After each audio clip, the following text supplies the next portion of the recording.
Hi guys, ನಾನು ನಿಮ್ಮ ಸುನಿಲ್ ಕನ್ನಡಿಗಮ್. ಇದು ನಂದು ಫಸ್ಟ್ ವಿಡಿಯೋ. ಏನಕ್ಕೆ ಮಾಡ್ತಾಯಿದ್ದೀನಪ್ಪ ಅಂದರೆ ಸೌಜನ್ಯ ಕೇಸ್ ಬಗ್ಗೆನೇ ಮಾಡ್ತಾಯಿದ್ದೀನಿ.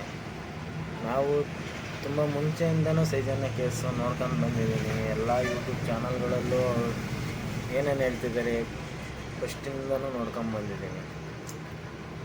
ಈಗ ಈ ಕೇಸ್ ವಿಚಾರದಾಗೆ ಎಲ್ಲೆಲ್ಲೋ ದಾರಿ ತಪ್ಪಿದೆ ಅಂತ ಅನ್ನಿಸ್ತಾ ಇದೆ. ಈ 2 ವಿಡಿಯೋ ನೋಡ್ಕೊಂಬನ್ನಿ, ಮತ್ತೆ ಮಾತಾಡೋಣ.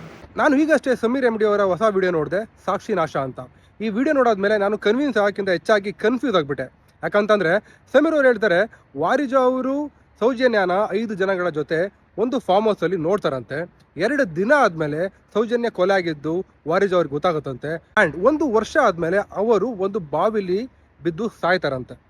ಸೊ ನನ್ನ ಪ್ರಶ್ನೆ ಇಷ್ಟೇ, ವಾರಿಜ ಅವರು ಅವ್ರನ್ನ ನೋಡಿದ್ದೇ ಆಗಿದ್ದಿದ್ರೆ ಈ 5 ಜನ 1 ವರ್ಷ ಆದ್ಮೇಲೆ ಏನಕ್ಕೆ ಸಾಯಿಸ್ತಿದ್ರು? ಮುಂಚೆನೇ ಸಾಯಿಸ್ಬೋದಿತ್ತಲ್ಲ. ಸಾಕ್ಷಿನ ಅವ್ರ ಕಣ್ಣಲ್ಲೇ ನೋಡಿದಾರಲ್ಲ.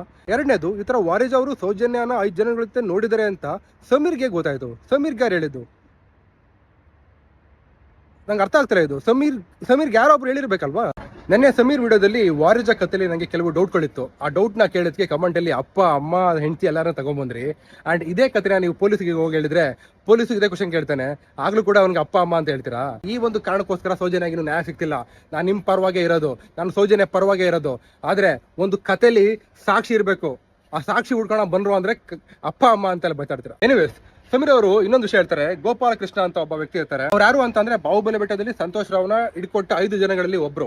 ನೀವಿಲ್ಲಿ 2 ವಿಷಯನ ಅರ್ಥ ಮಾಡ್ಕೋಬೇಕು. ಸ್ಲೋ ಪಾಯ್ಸನ್ ಇಂದ ತೀರ್ಕೊಂಡಿದ್ರೆ ಅದು ಆಕ್ಚುಲಿ ಕೊಲೆ. ಅದು ಕೊಲೆ ಅಂತ ಅಂದ್ರೆ ಅವ್ರ ವಿರುದ್ಧ ಆ ಕೊಲೆ ಪ್ರಕರಣ ಕಂಪ್ಲೇಂಟ್ ಆಗಿರ್ಬೇಕು. ಅದು ಕಂಪ್ಲೇಂಟ್ ಕೂಡ ಆಗಿಲ್ಲ. ಅಂಡ್ ಮೋರ್ ಓವರ್ ನನ್ನ ಹತ್ರ ಸಾವಿನ ಮೆಡಿಕಲ್ ಸರ್ಟಿಫಿಕೇಟ್ ಕೂಡ ಇದೆ, ನೀವು ನೋಡಬಹುದು. ಸೊ ಈ ರಿಪೋರ್ಟ್ ಅಲ್ಲಿ ಡಾಕ್ಟರ್ ಹೇಳ್ತಾರೆ ಅವರು ಜಾರಿ ತಲೆಗೆ ಬಿದ್ದಿ ಸಾವನ್ನಪ್ಪಿದ್ದಾರೆ ಅಂತ. ಸೊ ಸಮೀರ್ ಅವರು ಈ ಕಥೆಯಲ್ಲಿ ಹೇಳ್ತಾರೆ ಸ್ಲೋ ಪಾಯ್ಸನ್ ಇಂದ ತೀರ್ಕೊಂಡ್ರು ಅಂತ. ಇದಕ್ಕೆ ಸಾಕ್ಷಿಯಲ್ಲಿದೆ. 2ನೇ ಮಾತು, ಈ ಗೋಪಾಲಕೃಷ್ಣ ಅನ್ನೋರು ಈ 5 ಜನಗಳಲ್ಲಿ ಒಬ್ರು. ಸೊ ಅವರು ಸಂತೋಷ್ ರಾವ್ ವಿರುದ್ಧ ಹೋರಾಡ್ತಿದ್ದು, ಅಂಥವ್ರನ್ನ ಯಾಕೆ ಕೊಲೆ ಮಾಡ್ತಾರೆ? I don't know. ನಾನು ಹೇಳಿದ್ದು ಕೂಡ ನೀವೇನು ಕೇಳಬೇಡಿ, ನೀವು ರಿಸರ್ಚ್ ಮಾಡಿ. ಸೌಜನ್ಯಗೆ ನ್ಯಾಯ ಕೊಡಿಸೋ ಬರದಲ್ಲಿ ನಾವು ಯಾವುದೋ ದಿಕ್ಕಲ್ಲಿ ಹೋಗ್ತಿದೀವಿ. ಇದು ಬೇರೆನೇ ಇದೆ, ಅರ್ಥ ಮಾಡ್ಕೊಳ್ಳಿ. ಇನ್ನೂ ಕೂಡ ನಿಮಗೆ ನಾನು ಹೇಳಿದ ಮಾತಲ್ಲಿ ಹುರುಳಿಲ್ಲ ಅಂತಂದ್ರೆ I can't do anything. Video ನೋಡ್ಕೊಂಬಂದ್ರ ತಾರೇಶು ಅವರು ಏನು ಕೂಡ ಕೇಳಿಲ್ಲ. ಅವ್ರಿಗೆ ಬಂದಿರೋ ಡೌಟ್ ಮಾತ್ರ ಕೇಳಿದ್ದಷ್ಟೇ. ಅಷ್ಟಕ್ಕೆ ಸುಮಾರು ಕಮೆಂಟ್ಸ್ಗಳು, ಏನೇನೋ ಕಮೆಂಟ್ಸು, ಪೇಮೆಂಟ್ ಎಷ್ಟು ಬಂತು, ಪೇಮೆಂಟ್ ತಗೊಂಡಿದ್ದೀರಾ, ಆ ಥರ ಎಲ್ಲ ಕಮೆಂಟ್ಸ್ಗಳು.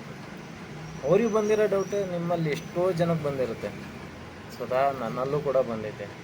ತುಂಬಾ ಡೌಟ್ಗಳು ಬಂದಿದೆ. ಅದಕ್ಕೋಸ್ಕರ ನಾನು ವಿಡಿಯೋ ಮಾಡ್ತಾಯಿರೋದು.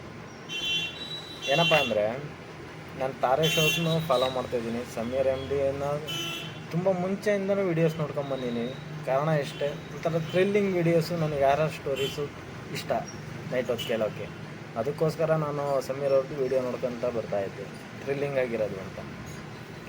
ತಾರೇಶ್ ಅವರು ದುಡ್ಡಿಗೋಸ್ಕರನೇ ವಿಡಿಯೋ ಮಾಡೋದಾಗಿದ್ದರೆ ಅವರೆಷ್ಟೋ ವಿಡಿಯೋದಲ್ಲಿ ಬೆಟ್ಟಿಂಗ್ ಪ್ರಮೋಷನ್ನು ಮಾಡ್ಬೋದಾಯಿತು. ಆದರೆ ಸಮೀರ್ ಸುಮಾರು ವಿಡಿಯೋಗಳಲ್ಲಿ ಬೆಟ್ಟಿಂಗ್ ಪ್ರಮೋಷನ್ ಮಾಡಿದ್ದಾರೆ. ಒಂದು 4-5 ವಿಡಿಯೋದಲ್ಲಿ ಮಾಡಿಲ್ಲೇನೋ, ಅಥವಾ 1-2 ವಿಡಿಯೋದಲ್ಲೇನೋ ಬೆಟ್ಟಿಂಗ್ ಪ್ರಮೋಷನ್ ಮಾಡಿಲ್ಲ ಅನಿಸುತ್ತೆ ಅಷ್ಟೇ. ಇನ್ನು ಪ್ರತಿಯೊಂದು ವಿಡಿಯೋದಲ್ಲೂ ಅವ್ರು ಬೆಟ್ಟಿಂಗ್ ಪ್ರಮೋಷನ್ ಮಾಡ್ಕೊಂಬಂದಿದ್ದಾರೆ. ಅವ್ರದ್ದು ಮುಂಚೆ ಇನ್ನೊಂದು ಚಾನಲ್ ಇತ್ತು, ಅದರಲ್ಲೂ ನಾನು ವೀಡಿಯೋಸ್ ನೋಡ್ತಾಯಿದ್ದೆ. ಅದೇನೋ ಡಿಲೀಟ್ ಆಯ್ತೇನೋ ಅಂತ ಅಂದ್ಕೊಂಡಿದ್ದೆ. ಮೊನ್ನೆ ಗೊತ್ತಾಯಿತು ಬೇರೆಯವ್ರಿಗೆ ಮಾರಿದ್ದಾರೆ ಅಂತ.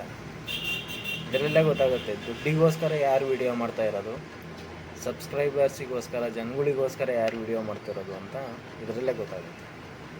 ನಾನು ಅವ್ರ ಪರವ ಇವ್ರ ಪರ ಅಂತ ಮಾತಾಡ್ತಾ ಇಲ್ಲ. ಆರೋಪಿ ಯಾರೋ ಒಬ್ರು ಇರ್ತಾರೆ, ಅವರಿಗೆ ಕರೆಕ್ಟಾಗಿ ಶಿಕ್ಷೆ ಆಗಬೇಕು.